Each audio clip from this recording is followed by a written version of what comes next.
people up to speed, to give almost a quick blast on what you said. You've seen Cunha and Isak, so you know how much we like those two, definitely. Look at this. Captain Slugger's gone already saying Cunha over Isak and Ekitike. Good injury record and physical presence. There's debate going to flow with this. I know you are not going to please everyone, Bart. Ekitike, potential, young, physicality. I know you brought that to the fore that way as well. I know you like Pedro and his ability to drop deep, as you described in the most Bobby-like out of the ones we've looked at, probably maybe output, but a creative player more than anything. And Semenyo, who I know all the physical attributes that made those notes you talked about, an absolute flyer. And when we say flyer, we're talking the two fastest players in the Premier League both seasons. Almost Mane reborn, as someone described him, but output was your question, Bart, there, when I know you looked at that. So that's just a summary, people, to bring you up to speed. Bart said it earlier, it's right. There's no if Darwin Núñez is at Liverpool, whether you like this statement or not, next summer, something's gone wrong. It's that simple. We know that as well in the plan. We also know that Luis Diaz is more likely out of all the forwards to depart with age profile. So with that in mind, Bart, is there any two you kind of meandering over or leaning towards, if that's the right phrase at all? Yeah, I think I see the Broad over this quite a lot, actually. There was I think those who've watched the show before, I quite like Gittins, to be fair, at one point, but then I looked at his per 90 and he hadn't really kicked on. You've also got to put in a bully tax, which would take his metrics down by a bit, whereas all the players we're looking here, apart from Ekitike, are from the Premier League. So you've got what you've got, right? The metrics here are comparable with what we're comparing apples with apples, right? So that gives us a little bit of safe, because the one concern for me coming in, unless you're buying, and even then, buying from a foreign league, because we're losing two players that play a lot of minutes. I mean, even Núñez is going to play minutes, right? You're going to have to get one of those right.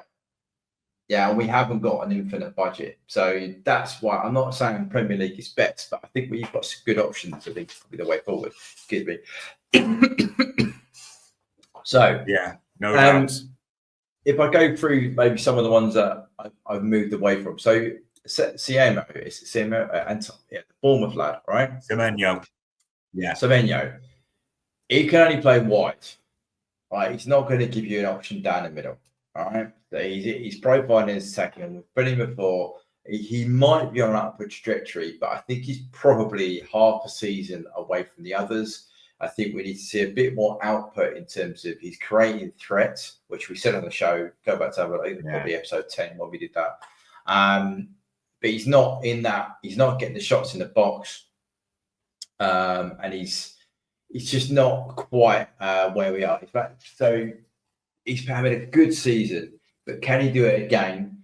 And for the price Bournemouth are going to ask for him, I think there might be profiles that are better suited. So if you look at him in comparison with Cunha, who I think we've just done, they are very similar.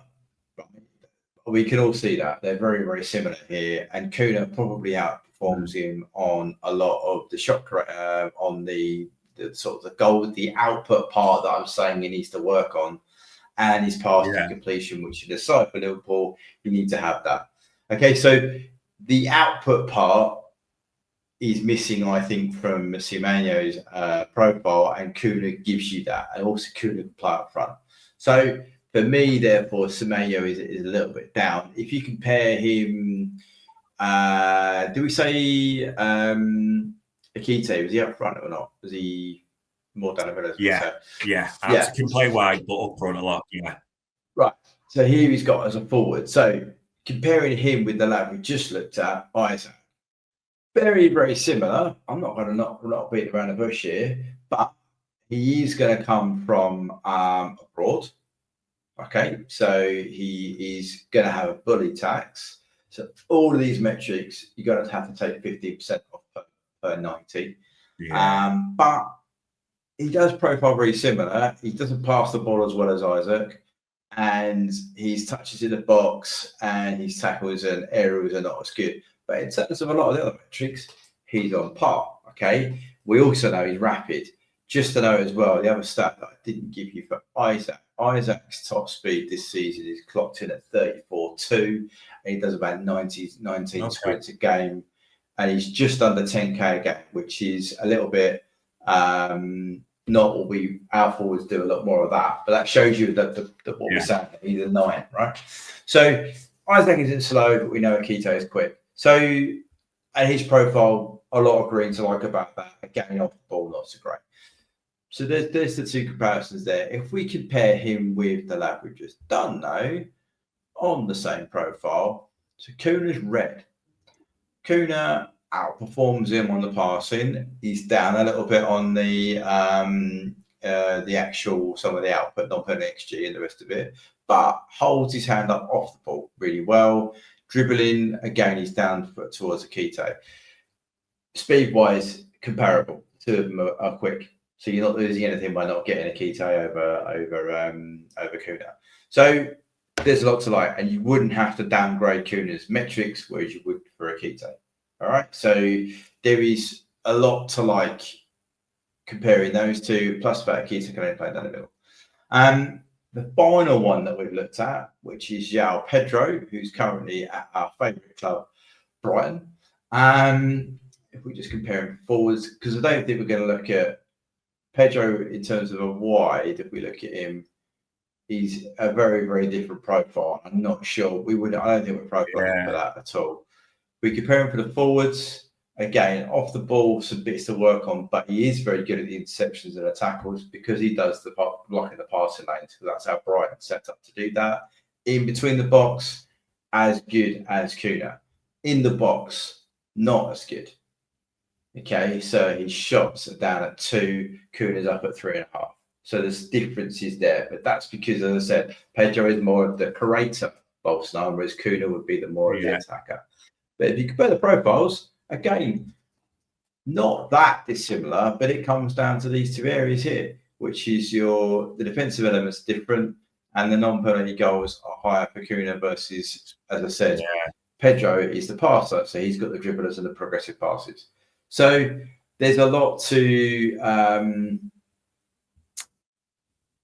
in a roundabout way, if I compare Pedro, got him in here, I got Pedro, Isak, we go. Yeah.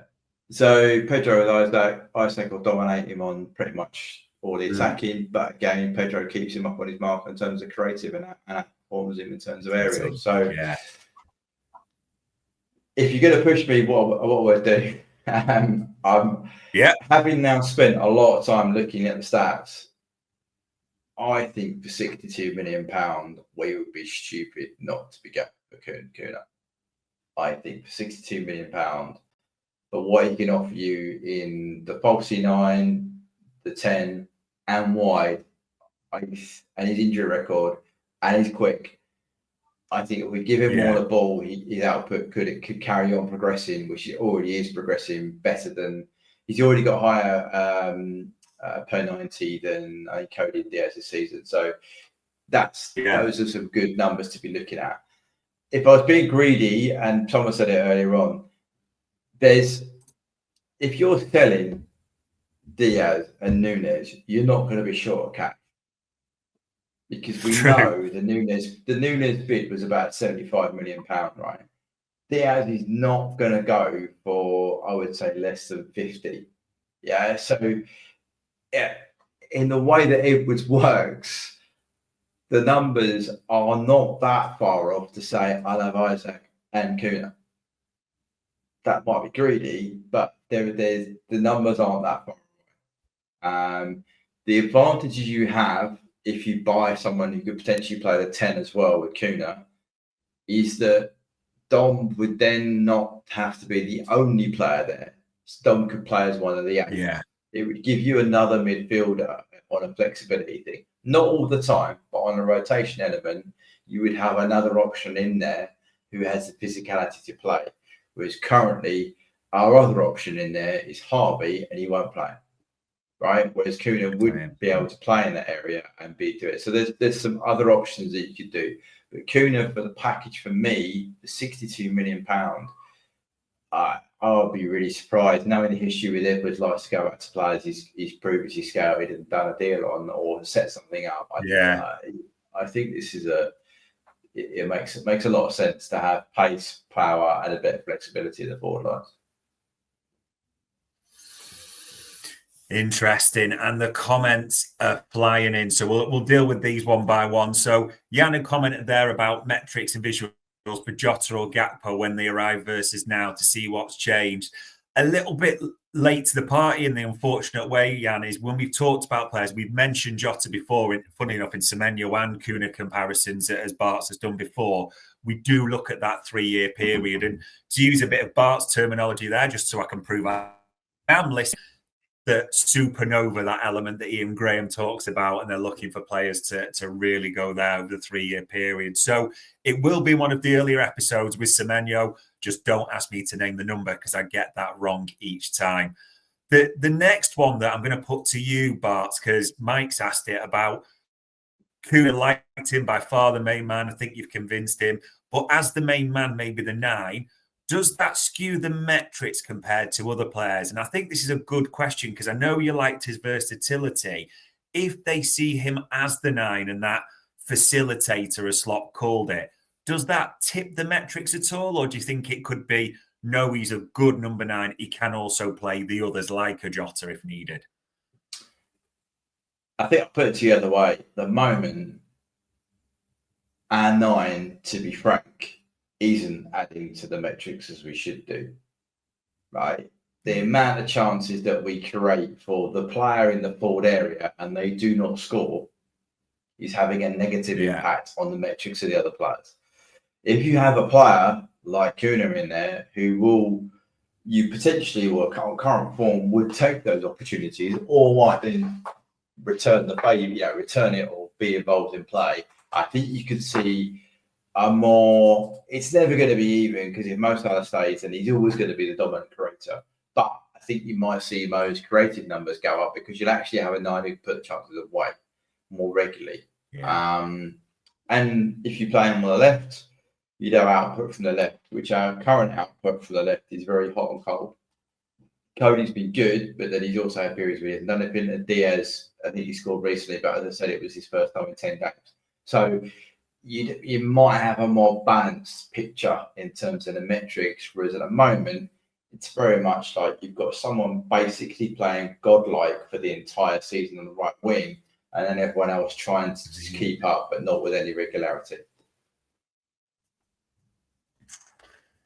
Interesting. So there you have it, ladies and gents. Pretty much Isak, funnily enough, recent ones, it's fair to say, Bart, Isak and Cunha probably jumped to the top of the list if we can get them. I suppose one final question I want to put to you, because we have said about Isak, it is he is a player that's sponsored, but as we told you there, for all the reasons, it is highly unlikely. If it was Cunha and another, have you got a third? Would you be like, maybe there's one? Because obviously, if you're not going for Isak, you've probably got a bigger budget, haven't you, in that regard as well? So if there was one, you're leaning towards one at all at the moment? I still like Pedro. I think Pedro gives you a lot. But